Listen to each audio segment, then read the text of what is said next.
secret lover daw. Oh! Ayun na. Hindi, mahirap. Justify mo yan. Hindi mo matanggal. Ayan. Ako nga, nagpataba na ako. Ah. Pogi pa rin.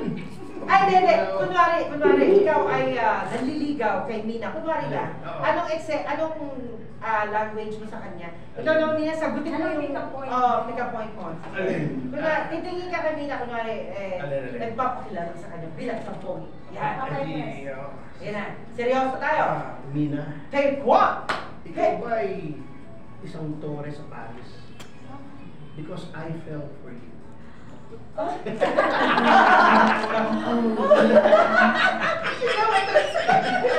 Ayos ka. Ayos. Okay, gano'n ka tore? Ano? Parang tore? Tower eh. Oo, tower talaga eh. Okay.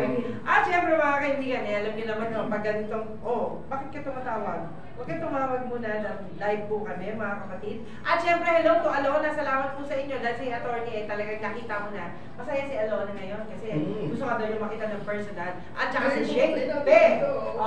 Natatanda ko na may mga alam pa pala ako sa Kwan, sa Japanese. Yes. Aishiteru.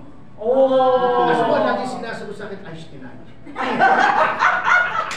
Grabe naman yan. Wakaranay. Nasasya ko na yun Aishiteru. Wakaranay. Bakero na eh. Grabe na yun sa'yo diba? Ayan. Ang hirap talaga si Atty. Pag napunta ng Japan, delikado to. Japanese na. Oo, delikado. At anyway, sabi nga, puputulan ka dun. Bakit? Kasi mahilig siya sa mga pogi, di ba? Oo. Pinuputol daw yun. Katana ang ginagamit.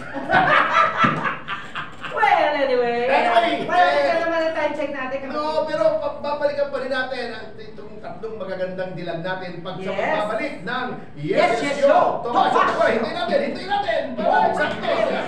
Bye! 4, 3, 2, 1, 0! Ating oras! Alas 11:45 ng umaga! 1, 2, 3! Yeah!